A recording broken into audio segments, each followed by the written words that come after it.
नमस्कार, आप देख रहे हैं कशिश न्यूज और आपके साथ मैं हूं दीपक शर्मा। सालों से लंबित नगर निकाय चुनाव को लेकर अब तस्वीर साफ हो चुकी है। नगर निकाय चुनाव को लेकर फरवरी में तारीख आने की पूरी संभावना है, यानी कि होली से पहले मतदान की प्रक्रिया पूरी कर ली जाएगी निकाय चुनाव से संबंधित, और इसको लेकर राज्यपाल से प्रस्ताव को स्वीकृति मिल चुकी है। ट्रिपल टेस्ट होने के बाद राज्य में पहली बार निकाय चुनाव होने हैं, जिनमें 9 नगर निगम, 20 नगर परिषद और 19 नगर पंचायतों के चुनाव होने वाले हैं। लेकिन विवाद इसको लेकर है कि ईवीएम के बजाय बैलेट से मतदान क्यों हो रहा है। इसी मुद्दे पर आज हम बात करेंगे। हमारे साथ कुछ मेहमान जुड़े हुए हैं, उनसे आपका परिचय करा दें। बीजेपी की ओर से पक्ष रखने के लिए अरुण झा जी जुड़े हुए हैं। कांग्रेस की ओर से पक्ष रखने के लिए राज उरांव जी जुड़े हुए हैं। आप दोनों का बहुत बहुत स्वागत है। अरुण जी, आपसे शुरू करेंगे क्योंकि आपकी पार्टी की ओर से बैलेट से होने वाले संभावित चुनाव को लेकर विरोध देखने को मिल रहा है। क्या वजह है, क्यों नहीं बैलेट से चुनाव हो? क्योंकि पहले तो ऐसा ही हुआ करता था। देखिए, पहले ऐसा हुआ करता था। 2008 में रांची नगर निगम या पूरे झारखंड का जो नगर निकाय, लगभग 36 नगर निकाय का चुनाव हुआ था, उस समय बैलेट पेपर पर जरूर हुआ था। लेकिन यदि नगर निकाय का चुनाव भी 2013 और 2018 यानी कि झारखंड में तीन नगर निकाय का चुनाव अभी तक हो चुके हैं, जब से झारखंड म्युनिसिपल एक्ट का गठन हुआ है उसके बाद से। लेकिन 3 में एकमात्र पहला जो चुनाव हुआ था वह बैलेट पेपर पर हुआ। बड़ी परेशानी, लूट मार जिसका शासन था, वह इसका वोटर इसमें डालने का कार्य किया, इसका वोटर इसमें डालने का कार्य उनके द्वारा किया गया। जिनको मर्जी 2, 4, 10 वोट से अगर अंतर था तो हराने का काम किया गया। पुनः उसी को दुहराने के लिए राज्य सरकार ने ऐसा व्यूह रचा है जिसे कि ज्यादा से ज्यादा भारतीय जनता पार्टी के समर्थित जो कैंडिडेट है या उसके जो कार्यकर्ता है वह हारे, और 3-13 करके किसी तरह मेरे संगठन का लोग को विजय बनाने के लिए ही सिर्फ बैलेट पेपर पर और काम कर रही है। दूसरा कोई कारण नहीं है जो कि बैलेट पेपर पर इनके द्वारा चुनाव करवाने जा रहे हैं ये लोग। क्योंकि आज का समय जो इलेक्ट्रॉनिक युग है कितने बढ़ गया है। राज्य सरकार का 2-2 बार विजय झारखंड में हुआ है इसी ईवीएम मशीन पर, लेकिन नगर निकाय के चुनाव बैलेट पेपर पर क्यों नहीं ईवीएम मशीन पर, यह बहुत बड़ा प्रश्न जनता के सामने है। चलिए, एक और चीज है जिसका आपने स्पष्ट रूप से उल्लेख किया 2003 में हुए चुनाव का, और आपने कहा कि उस समय अव्यवस्था की स्थिति थी, लेकिन सरकार बीजेपी की थी, फिर उसको नियंत्रित करने में तो नाकामी रही बीजेपी की, ये कह सकते हैं। 2008 में बीजेपी की सरकार नहीं थी, बल्कि विरोधी के ही सरकार थी। इनके द्वारा ही। अच्छा, आपने 2008 कहा, मुझे लगा 2003 का जिक्र कर रहे हैं। जी 2008 ठीक है, उस समय तो जी उस समय पहला चुनाव झारखंड बनने के बाद। जी ठीक है, हम राज उरांव जी से जान लेते हैं। राज उरांव जी, इनकी शिकायत आपने सुन ली है, अब क्या कहेंगे? देखिए, ये बीजेपी की जो डरी हुई पार्टी है, उनके पास 5 मुख्यमंत्री है जो मुद्दा मुहीन है, और देखा जाए तो इनके पास अभी जनाधार नहीं है। ये ईवीएम का जोर इसलिए कर रहे हैं कि आज पूरे देश में ईवीएम घोटाला सच सामने आ रहा है। जिस तरह से, और ये डबल स्टैंडर्ड की पार्टी है। सबसे पहली बात, इनकी ही सरकार के लालकृष्ण आडवाणी जी ने 2009 में चिल्ला के चिट्ठियां लिखी थी, हर जगह बोला था कि ईवीएम से चुनाव नहीं होना है, बैलेट पेपर पे हुआ जाए, पुराने तरीका अपनाया जाए। इनके आज के जो स्पोक्स पर्सन है GVL नरसिम्हा राव, जिन्होंने किताब लिखा था democracy at risk, why to vote voting machine. तो इनकी लिखी द्वारा किताब है, आप पढ़ सकते हैं, आज भी उपलब्ध है। और बीजेपी के ही प्रवक्ता, राष्ट्रीय प्रवक्ता ने इसका घोर विरोध किया था। तो आज दिक्कत क्या है? अगर लोग मांग रहे हैं बैलेट पे, तो मुझे लगता है कि इसमें कोई दिक्कत नहीं होनी चाहिए। दूसरी बात है कि बैलेट पेपर में आज दुनिया के जितने भी समृद्ध देश हैं, सभी बैलेट पेपर पे चुनाव कराती है, और इस पे चीजें साफ दिखती है, प्रक्रिया साफ रहती है, इसमें कोई तरह से गलत काम नहीं किया जा सकता है। वीडियो कैमरा रिकॉर्डिंग होता है इसमें, और गिनती बराबर इसमें दिखाया जाता है कि कोई गलत चीज नहीं हो रही है। जहां तक आप ईवीएम की बात करें, इसमें टैंपरिंग की समस्या होती है, और आपको पता भी होगा कि राज्य निर्वाचन आयोग के पास ईवीएम मशीन है नहीं। उन्होंने मांगा भी था अगल बगल के राज्य से, तो नहीं मिला। चलिए, ये तो एक आप ईवीएम के प्रायोगिक समस्या है, ईवीएम की उपलब्धता। लेकिन अरुण जी, आप जो शंका बैलेट पेपर को लेकर व्यक्त कर रहे हैं, वही शंका वो ईवीएम को लेकर व्यक्त कर रहे हैं कि ईवीएम में टैंपरिंग हो सकता है, वोट चोरी को लेकर उनका अलग अभियान चला है। लेकर के क्या शंका व्यक्त करेंगे? ईवीएम मैं तो बोला कि सरकार ईवीएम पर बनी हुई है, अभी भी इनकी सरकार राज्य में चल रही है ईवीएम पर। पिछले बार भी माननीय मुख्यमंत्री हेमंत सोरेन जी की सरकार बनी थी ईवीएम पर। अभी ये चुनाव जीते हैं तुरंत में ईवीएम आधार पर, और जिस पर ये चुनाव जीत करके सत्ता में आते हैं उसी पर शंका करते हैं। और दूसरी ये तो हमको समझ में नहीं आ रही है। यदि राज्य सरकार दो बार मान लीजिए चुनाव हुआ, 2013 में नगर निकाय का चुनाव हुआ, 2018 में नगर निकाय का चुनाव हुआ, आखिर वह ईवीएम क्या किया गया? उस ईवीएम के द्वारा ही उसको जो प्रक्रिया अपनाते हुए इनको करना चाहिए ईवीएम पर। वो आपसे हम जान लेंगे। होता है एक दिन में रिजल्ट हो जाता है कुछ। अरुण जी, ये तो स्पष्ट राज्य कह रहे हैं ना कि ईवीएम उपलब्ध। जी, 5 मुख्यमंत्री है जो मुद्दा वहीन है पूरे झारखंड में। बीजेपी के पास मुद्दा नहीं है। आज ये बैलेट पेपर पे डर रहे हैं, इनके पास जनाधार नहीं है। मैं बोलता हूं कि आपके पास, अगर आपके पार्टी के समर्थित उम्मीदवार के पास जनाधार है तो आप लड़िए, आप जीतिएगा, और नहीं है तो ये सब बात मत कीजिए। बिल्कुल, ये तो कह रहे हैं ना कि इसमें सरकार की क्या भूमिका है, निर्वाचन आयोग की भूमिका है ना। निर्वाचन आयोग क्यों गठन करता है? निर्वाचन आयोग में कौन लोग बैठे हुए हैं? इनकी सरकार के लोग बैठे हुए हैं।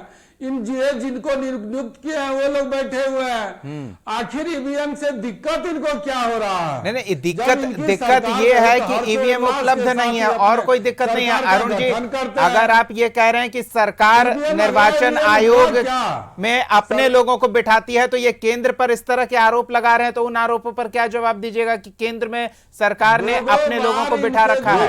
दो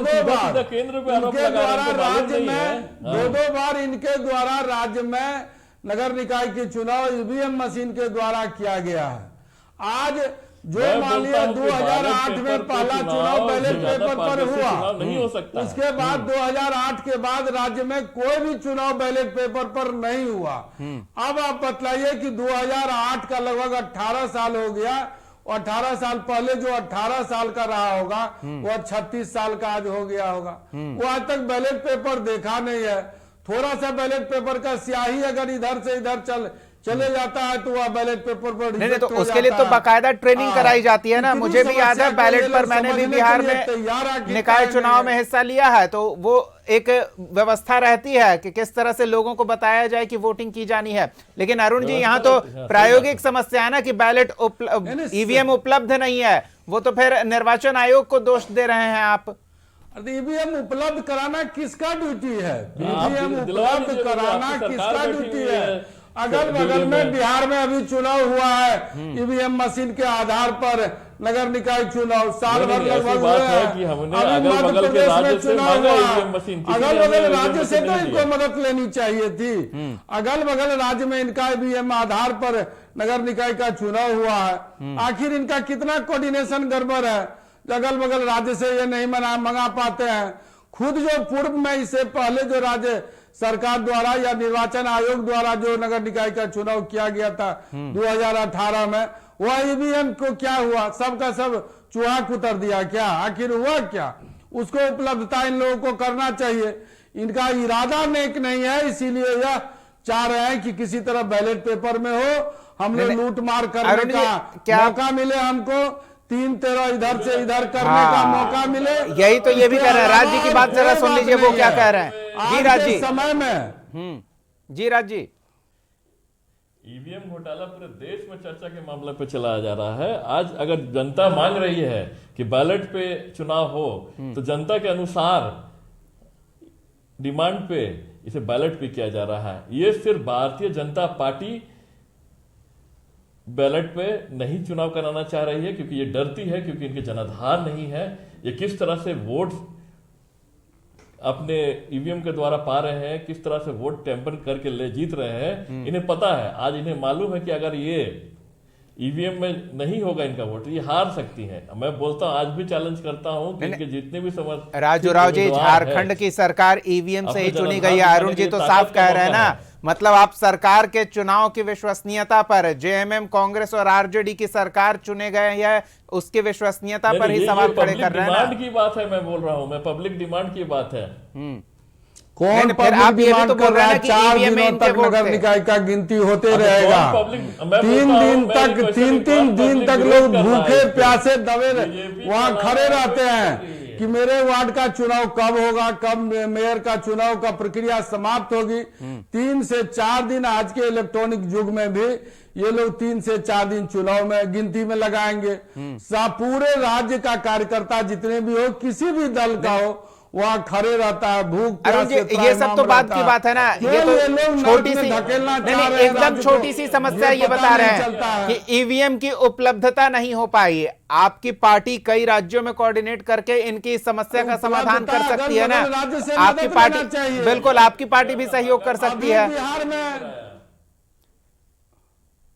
एकदम सहयोग कर सकती है। अगर बिहार में चुनाव अभी ईवीएम से समाप्त हुआ है नगर निकाय का, मध्य प्रदेश में बगल का राज्य, हमारा जो राज्य है वो अगर बगल में हर जगह राज्य में ईवीएम मशीन द्वारा चुनाव संपन्न कराया है नगर निकाय का। ये किसी भी राज्य से मदद लेना चाह नहीं रहे। आखिर क्यों भाई, क्यों इनको ईवीएम को उपलब्धता, इतनी बड़े बड़े चुनाव हुआ है, पूरे देश में चुनाव हो रहा है। ठीक है अरुण जी, एक बार राज्य की बात सुन लेते हैं, ऐसे स्पष्ट नहीं आ रही है जी। राज्य अपनी बात फिर से रखें जी, राज्य फिर से अपनी बात पूरी रखें। मैं बोल रहा हूं कि आज के लोग, आज के युवा भी, वर्ग भी जानेंगे कि बैलेट पेपर में किस तरह से पुराने तरीके से भी चुनाव होता था। इसमें कोई गड़बड़ी नहीं होती। क्या ईवीएम में लोग गड़बड़ी नहीं करते थे?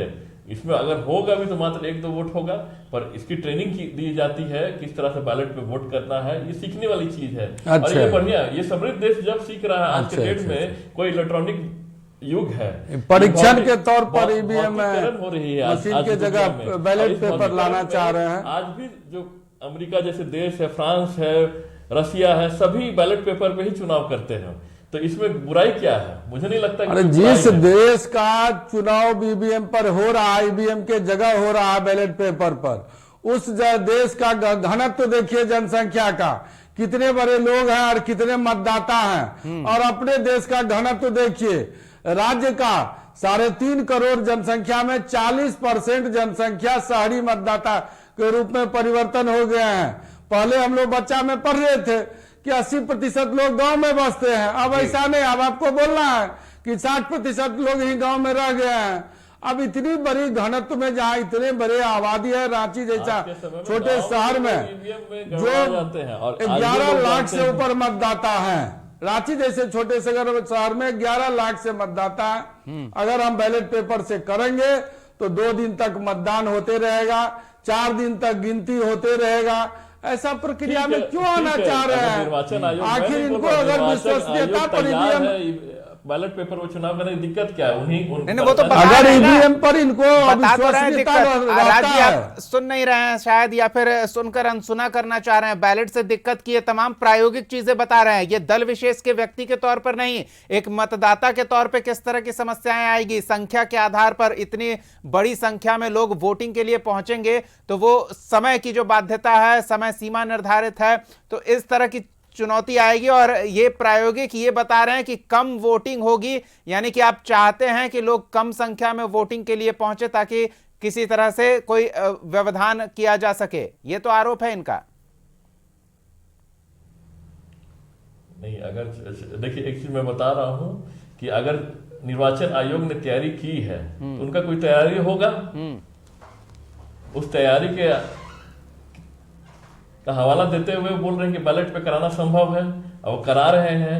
मुझे नहीं लगता इसमें कोई दिक्कत है। अगर निर्वाचन आयोग तैयार है, कमर कसी हुई है बैलेट पेपर में, तो इसमें कोई विवाद नहीं होना चाहिए। मुझे लगता है निर्वाचन आयोग का मेन पावर कहां से आता है? निर्वाचन आयोग का मेन पावर उपायुक्त महोदय से आता है, जिला कलेक्टर के द्वारा आता है, जो जिला निर्वाचन आयोग रहता है। जिला निर्वाचन आयोग ही मूलतः संपन्न करती है कोई भी चुनाव को। राज्य निर्वाचन आयोग मॉनिटरिंग करने का काम करता है, लेकिन मूल रूप से जिला निर्वाचन आयोग ही इसका काम करता है। और हैंड टोटल जिला निर्वाचन आयोग का रहता है, यानी कि तमाम हैंड इनका रहेंगे।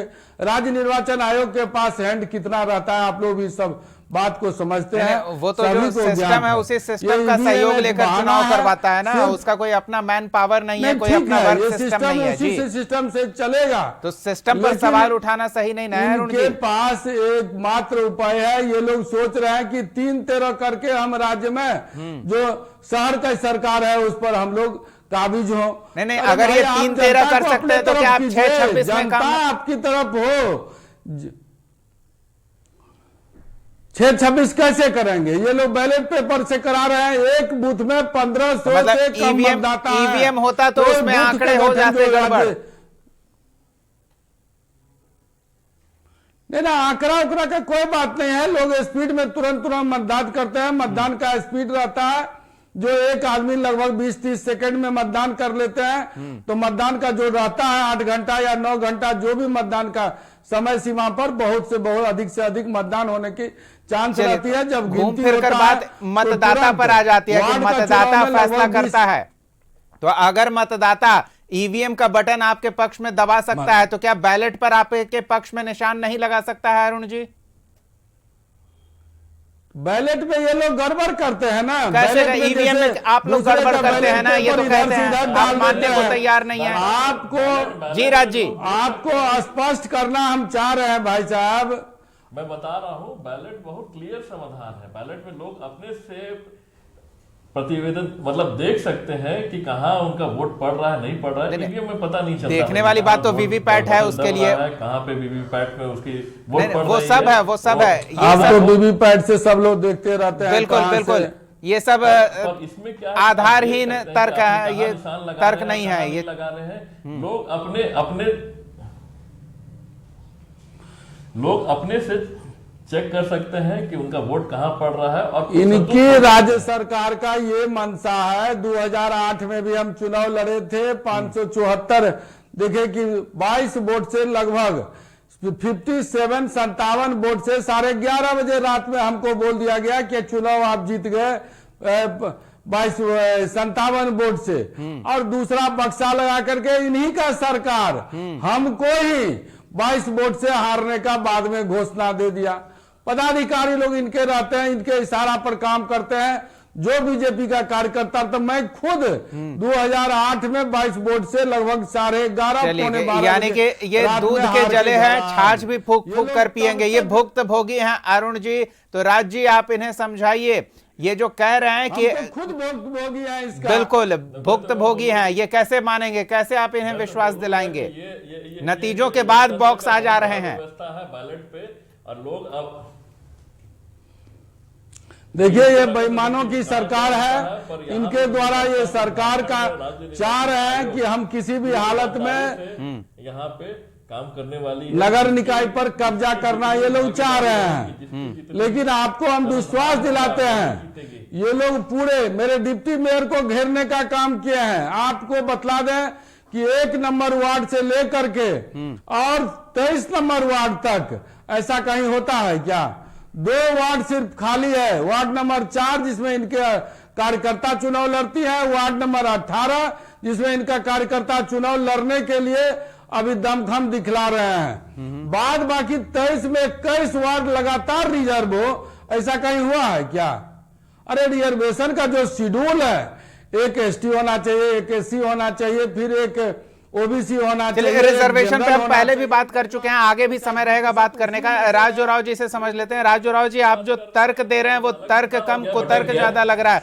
किसी तरह से बस बचाव करना है तो आप बचाव कर रहे हैं। बैलेट से समस्या है, तकनीकी समस्या है, ईवीएम को लेकर भी प्रायोगिक समस्या है। बैलेट की समस्या जी, ईवीएम की समस्या तो मैं पहले ही पॉइंट में मैंने बोल दिया कि ईवीएम हमारे पास नहीं है उतनी कि मैं चुनाव करा पाऊं। ईवीएम में बैलेट पे अभी हमारे पास है।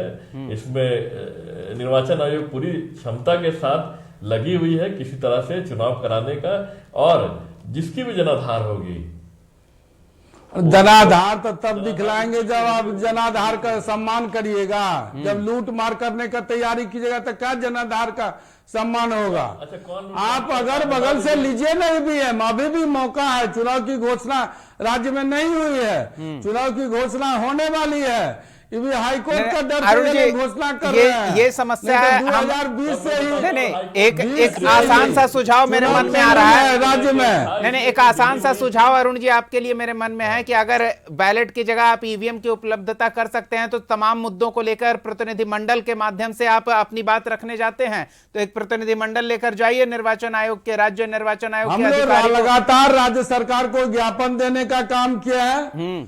राज्य सरकार को ज्ञापन देने का भारतीय जनता पार्टी के द्वारा किया गया है। राज्य सरकार को घेराव करने का काम किया है। हम लोग बड़े पैमाने पर आंदोलन कर रहे हैं राज्य में, लेकिन आप भी द्वारा जो प्रतिपक्ष के लोग हैं, जो विरोधी के लोग हैं, इनको कुचलने का काम किया जाता है। ठीक है, सौंपा था रिपोर्ट, राज्यपाल ने भी खुद इसमें सहमति निभाई। राज्यपाल इनका है, नहीं, इनका उनका कहना सही नहीं होगा। हाँ जी, अपनी बात रख लीजिए बस। राज जी, मैंने बोला राज्यपाल ने भी सहमति दिखा दी है ये सही इस प्रक्रिया को, और उन्होंने भी कोई प्रतिक्रिया नहीं दिया और उन्होंने भी माना है कि चुनाव जल्द से जल्द कराया जाए। अगर कुछ आपत्ति होती तो वो भी बोलते, पर उनकी तरफ से कोई बयान नहीं आया और वो भी सहमत है बैलेट मशीन पे। चलिए, राज्यपाल बहुत अच्छी बात है, सबकी सहमति बन जाए तो ये अच्छा है, लेकिन ईवीएम से अगर चुनाव होता है तो दूसरे पक्ष को परेशानी होती है और अगर बैलेट से चुनाव हो रहा है तो एक और पक्ष है जो परेशान है। परेशानी दूर होने की चीज नहीं है, तैयारी चुनाव को लेकर है और परिणाम क्या होंगे, ये परेशानी दूर करने वाले होंगे या नहीं होंगे, ये आने वाला समय बताएगा। फिलहाल आज के लिए इतना ही। बहुत बहुत धन्यवाद अरुण झा जी और राजू राव जी अपना समय देने के लिए, इस चर्चा में शामिल होने के लिए। अगले एपिसोड में एक और मुद्दे के साथ हम फिर मौजूद रहेंगे, तब तक के लिए देखते रहिए कशिश न्यूज।